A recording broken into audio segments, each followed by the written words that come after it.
প্রত্যেক ফরজ নামাজের পরে কিছু গুরুত্বপূর্ণ আমল রয়েছে। নম্বর 1, আস্তাগফিরুল্লাহ 3 বার এবং আল্লাহু আকবার 1 বার পড়া।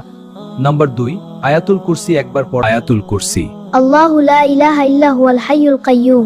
এটা সূরা বাকারার 255 নং আয়াত। নম্বর 3, এই দোয়াটা 3 বার পড়ো।